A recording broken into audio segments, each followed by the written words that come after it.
Using myself as a case study, I'm going to tell you this.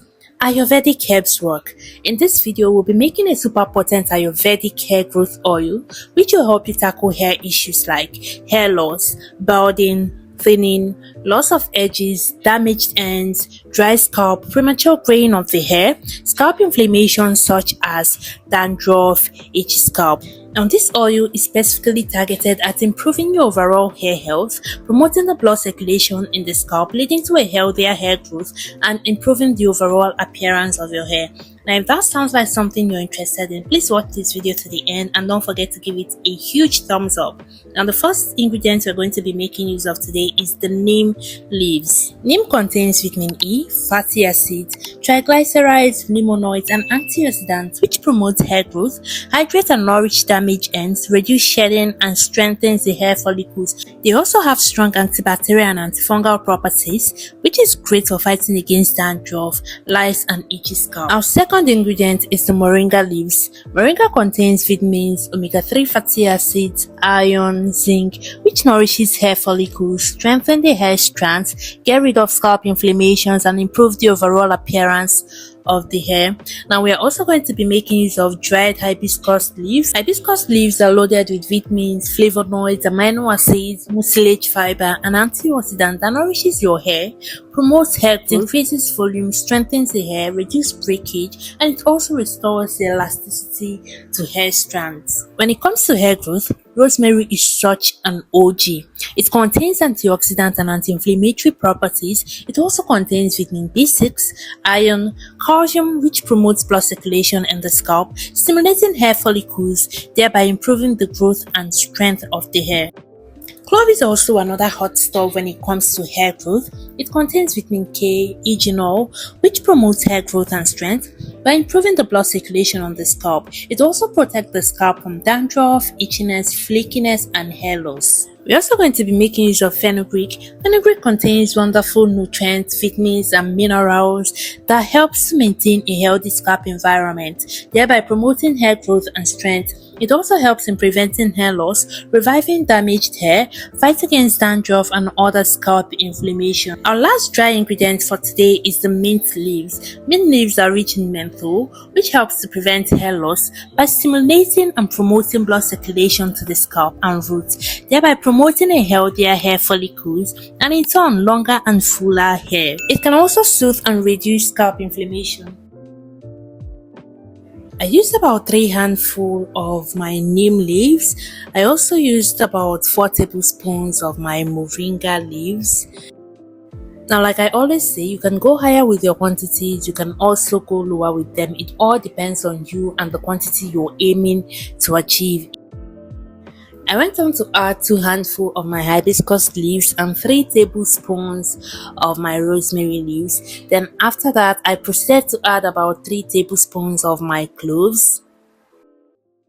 I'm going to have all these ingredients and their measurements in the description box, so in case you don't get what I'm saying exactly, you can always check the description box. It is going to be there. So after that, I added about 2 tablespoons of my fenugreek, and after my fenugreek, I added about 1.5 tablespoons of my mint leaves, and that is all that for my dry ingredients. Now, you don't have to bother if you don't have access to all the ingredients that I mentioned. You can make do with what you have. You don't have to say, oh, because you don't have all of them, you're not going to try them. If you have at least half of them or more than half of them, you can work. I made use of up to 7 herbs and spices. So if you don't have access to all of that, it is totally fine to make do with the 3 or 4 that you have. Okay.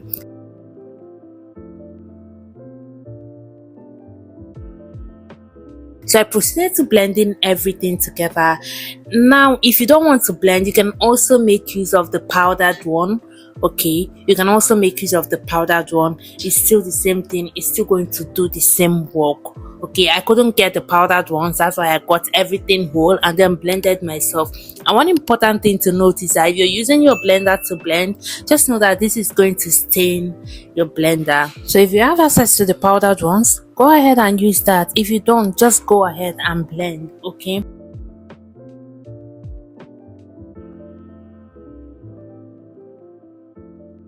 I put my mix into a bowl, and the next thing is to add my carrier oils, and the very first one I'm going to be adding is my olive oil. Olive oil strengthens the hair by penetrating the hair shaft and preserving moisture. It also adds shine and softness to the hair. So I added about 1 full cup of my olive oil. So I'm going to say this, the amount of oil you add is the amount of end product you're going to achieve. Okay, so if you add more oil, you get more end product. If you add less oil, you get less end product, right? So I also added about 1 cup of my coconut oil, just 1 cup of my coconut oil. And for the next carrier oil, you're going to be making use of my pure almond oil. I also added about 1 cup of that. You don't need to use all these oils that I've used, okay? It's just personal preference. It's just my own preference. You can make use of whatever it is you have or whatever it is you want to use. It's all your choice. You can also add more oils to the ones that I added, okay? So I also added about 1/4 of my castor oil. After that, I gave everything a good mix, and then I'm going to proceed to the next step, which is totally optional, because a lot of people don't like doing this, and it is a double boiling method. I like to double boil my oils first. I mean, it's a sort of, I see it as a sort of catalyst to speed up the reaction, kind of.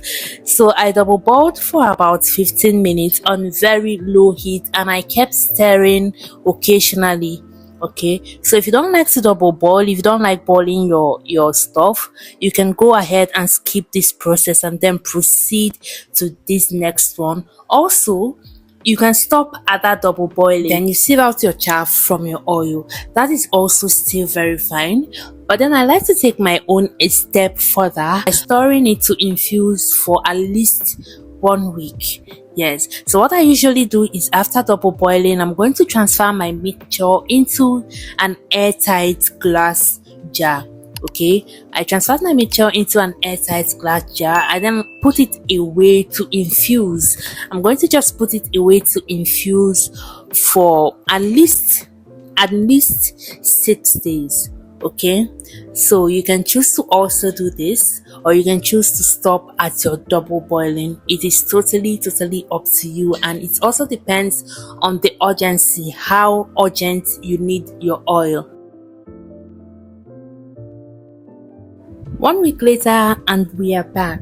I would have left this to stay even more, but for the purpose of this video, I am going to proceed after 1 week. So you can see how my oil was looking. You can see how dark it is. You can see the ingredients that were settled at the bottom. Yes, so I'm going to stir all that ingredients that were settled at the bottom. I'm just going to stir it up, and then I'm going to proceed to sieving out the chaff, separating the chaff from the oil. And you can do this using your cheesecloth, your sieve cloth, your wig cap, your stockings, anything that just allows for easy penetration of oils. Okay, pour in everything and then let your oil strain. Now at some point you're going to notice that it might have stopped moving or it started moving slowly. Just use a spoon to scoop up some of that ingredient and then create space for your oil to pass, and that is it. Once I was done, this is the chaff that I have. I am not going to discard the chaff, and you don't have to discard the chaff as well. You can also pour it back into the jar, add more oils, and let it sit and infuse for a long period of time. Okay, then you have more oils in case you run out next time. If you're not okay with too much particles in your oils, you can go ahead and sieve it again with something with much tinier holes than the one you used earlier, like the handkerchief I am using right now. But if you're okay with the particles, you can go ahead and use it like that. It is no big deal, okay? The particles is not any damaged. I was not just comfortable with the amount of particles I had. That's why I had to sieve again. Otherwise, I would have gone ahead and used it like that.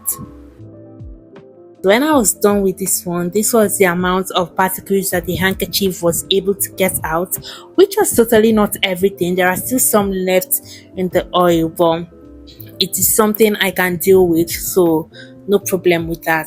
Okay, so this was the amount of oil that I got. Like I said earlier, the amount of oil you get is dependent on the amount of carrier oils you used. Okay, if you use more, you get more. If you use less, you get less. So the next thing is to add my essential oils, and the very first one I am adding is my tea tree oil. I added about 15 to 20 drops of my tea tree oil, and yeah, after that is my lavender oil. For my lavender oil, I added about 2 cover cup full of my lavender oil. So the next one I'm going to be adding is my peppermint oil. I added about 2 cover cups full of my peppermint oil as well. Now for your essential oils, you can also use more or you can use less than I use. Whatever essential oil you have, you can also make use of that. So far your hair loves it. The most important thing is that it is okay for your hair loves it, and your hair accepts it. So when you're done with that, give everything a good mix, and it's time to transfer into my applicator bottle. If you don't want it to spill and be messy like this, you need to use a funnel. I don't know where I kept mine, so I decided to just do it anyhow. Now this is the amount I have in my applicator bottle, with still more left in the jar, which I'm going to transfer to other bottles for sale. Moving on to the application, my hair was already in protective style, and if you know one thing I always preach on this channel is to never neglect your hair even while it's in protective style. Take care of your hair even when it's in protective style. So the first thing I like to do before putting on oil onto my hair is to moisturize my hair. Never apply oil on a dry hair. So I first of all hydrated my hair with water and moisturized with a leave-in conditioner. Then I go ahead and put on the oil on my scalp first. Now using the tips of my fingers and avoiding my fingernails, I'm going to give my hair a very good massage for a couple of minutes. Now this is where the magic lies. You don't just apply this oil onto your scalp and go about your day. You need to give it some time, give it some minutes. Massage your scalp gently and thoroughly, okay? If you have a scalp massager, that is good. Now this massage is going to help promote blood circulation in your scalp, which is going to stimulate your hair follicles to grow more healthier hair. Okay, so once I was done massaging my scalp, the next thing is to seal in the moisture on my strands. And by so doing, I'm going to apply this oil onto my strands. Now because my hair is in braids, it's going to require more pressure to penetrate into my braids, and that is why I am squeezing my braids lightly just to get that oil to penetrate into my braids. Don't forget the ends of your hair, your edges, and every problem spot you might have. Once I was done with sealing in the moisture, this was what my hair was looking like. Very bouncy, very juicy, very moisturized, and of course with that healthy shine. Now one good thing about this oil is that it is very lightweight, so my hair did not feel like anything heavy was on it. My hair did not feel weighed down at all. I proceeded to put my hair up in a bun to avoid it rubbing against my clothes, especially when I'm putting on cotton t-shirts. This is going to help avoid split ends and breakage.